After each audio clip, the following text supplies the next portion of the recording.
What's going on, everybody? Welcome back to the channel. In today's episode, we got a nice little project out in the driveway. It's a 1955 Ford Fairlane that we need to see if we can get running.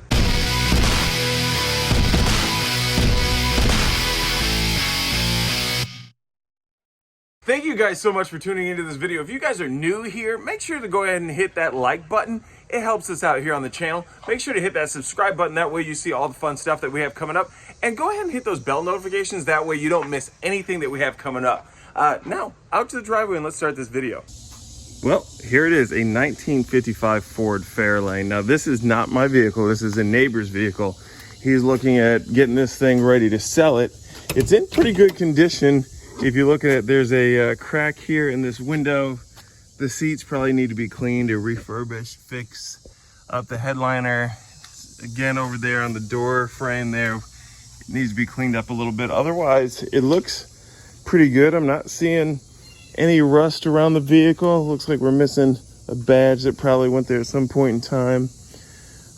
It's not too bad. Let me go up here and we'll pop the hood real quick. There's not a hood release on this thing. It's just got a handle here, you pull it, brings up the hood, and there we go. This, I believe, is the old 289 V8. So the issue with the vehicle right now is it's just not starting. We're not doing like a full overhaul on this vehicle. It's not a restoration or anything like that. I'm not a mechanic. I'm a person that works in their garage on stuff that they like and people want to watch. And I figured you guys might enjoy watching this, so when he asked if I could help get it going, I said, sure, why not? So what we're going to try and do is just figure out what we need to do to get this car running. And to start with, it needs a new battery, and since he hasn't driven this thing or had it going since 2017, first thing we need to do, change out all the fluids on it, get everything to where it needs to be, and then figure out what the issue is from there. So here underneath the vehicle, just checking on the gas tank. Sounds like it's pretty hollow to me. I think there's absolutely nothing in this whatsoever. We can pull a fuel line off here in just a second and check. But if we go up front, this thing is bone dry as well. Drew was telling me that if there's no gas in here, that's probably gonna be our best thing that we could have hoped for, because that means that we're not going to have a bunch of stuff hopefully gunked up here within the carb. So I'm going to make sure there's no gas in there. After that, we're going to go ahead, look at swapping out the oil and put a new battery in. So there was gas in it, not a whole lot. I would say maybe less than a gallon. It does not smell like it's good though. Just going to keep setting this here, let this finish out draining, reconnect the gas line, and then we'll go up front, start draining the oil on it. So before getting too deep into this, I wanted to make sure everything was good with the engine, so I went ahead and I put a wrench down there on the balancer, spun it, everything works, everything's spinning just fine. So now we're going to move on to taking the oil out. So I'm going to see if I can find another wrench, because this won't go on here. And that's as big as it'll go. I almost think that this isn't the original plug that went in here, which may be part of the reason why there's a leak. So, little helpful tip when draining your oil, make sure that there's nothing obstructing the hole in your pan in which it drains into, or you'll end up with a little oil sea right below your head. But hey, also lay down cardboard. That way, in case this happens, it soaks it all up. You don't end up with big old spots in your driveway like you do everywhere else. Next thing we're gonna do here is we're going to take this battery off. If you guys can see, this is corroded, held on here with an old piece of wire. I'm trying to see if I find the warranty date on this. There it is, 7 of 09. So this battery is definitely not good. Since we have the oil out, we have the gas out, I decided to go ahead and check the spark plugs. I would say that these things probably could do with being replaced. So along with new oil, gas, and a battery, we're gonna replace all 8 spark plugs. Drew just got here. He's gonna help me see if we can get this thing hot wired so we can turn it over. The owner doesn't have the original key for it. He is gonna get a new lock cylinder for us to replace that so we can get up and running. But for right now, just to make sure that we can get this motor turning over, we need to hot wire it. So let's go over there and see if we can help Drew. Center post, red blue wire is energized when the ignition switch is held in the start position. So that middle one You got a voltmeter? I do. Yeah. I was just thinking about it. We probably could just pop this pin and this piece pulls off and just turn it, but I don't know. Probably. I mean, he ordered a new one. It's on the way. He says it'll be here Monday.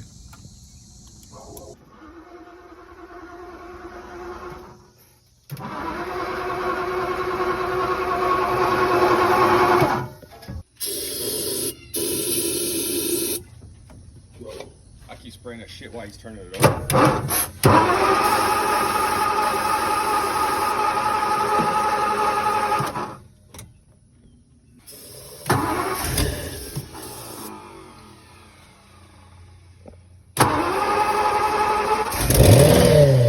We did get the vehicle to turn over. What we had to do is we swapped out some of the fuel lines down there by the pump and some of the vacuum lines. This fuel pump is not fully mechanical the way that you're used to and maybe like some of the 60s Mustangs. This actually has vacuum lines that go in there and help pull it through. It's got a diaphragm up inside the pump. So we had to make sure that we replaced all those lines. We kept running the engine back and forth like you saw right there with the engine starting fluid. So we now have gas up in the filter and going into the carb and everything is good. So Drew and I are gonna hop in the car right now and take it around the block. It ain't going. Is it in first? Man, I don't know. There we go.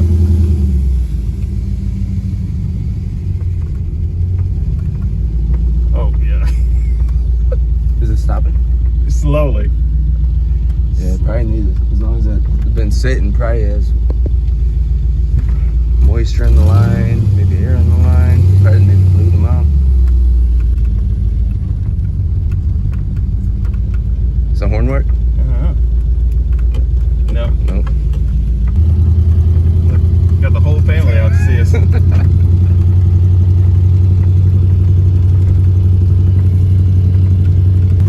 I've never driven anything 3 on the tree before. Me neither. I'm not gonna drive this thing very fast because I don't have trust that it'll stop. I mean, she's running though. I mean, if anybody wanted to buy this thing and come by and test it out, I mean, it works. The more it runs, the better it starts doing, you know? I don't have to hit the gas as hard. Yeah, Oh, yeah. might still throw that seafoam in with the stuff. That way it'll help clean out anything throughout the line. And then the carb. Yeah. And it's gonna help keep that carb clean too, because The gas, the mile per hour gauge, yeah, it don't work. None of these gauges work.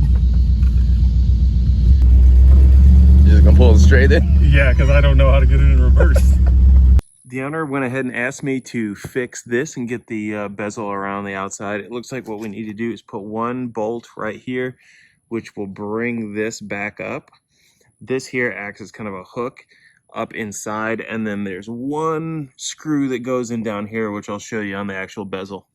Took an old bolt that I had laying around from the Mustang and put it in there. Got that thing cinched up pretty good.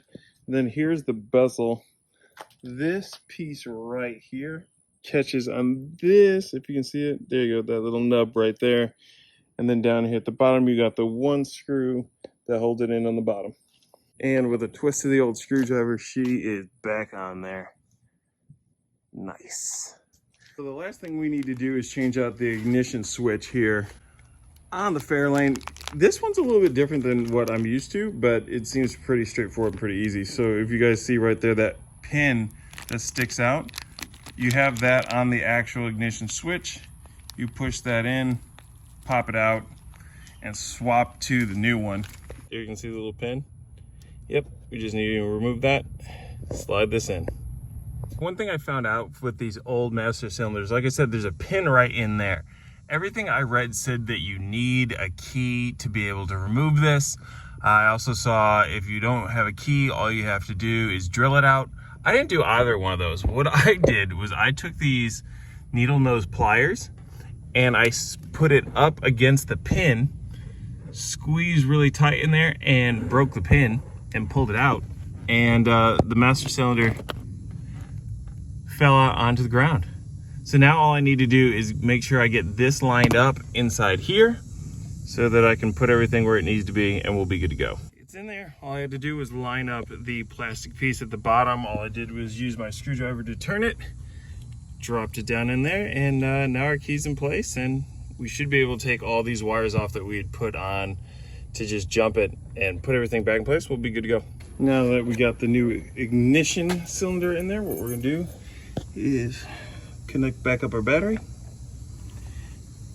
Not gonna tighten it out just yet. We're gonna hop in and make sure this key now works. Clutch, key upside down.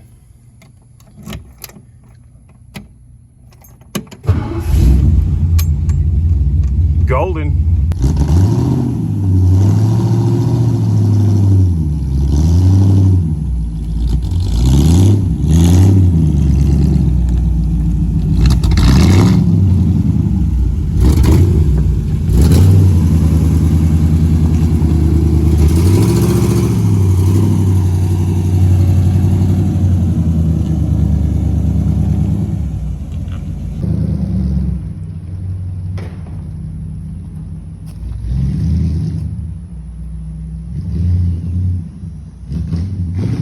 Thank you guys so much for tuning in to today's video. Like I said, this was a quick one-day project. We knocked it out of the park. This vehicle's up and running, and the owner is very, very happy with it. But again, thank you guys so much for tuning in. Give this video a big thumbs up before you go. Hit the subscribe button if you haven't already, and hit the bell notifications because we got some cool stuff coming up. Now that the RTR Spec 2 is gone, now that we finished up the 55 Fairlane, we don't have a whole lot left outside of the Mini. So that means mini projects are going to be coming up very, very shortly. And don't forget to tune in on Fridays when we do all our travel stuff. Not really sure what's coming up this week, though. Maybe Mustang Week. Maybe. I don't know. It'll be something, but trust me, it'll be fun. Again, thank you guys so much. Catch you in the next one. Peace.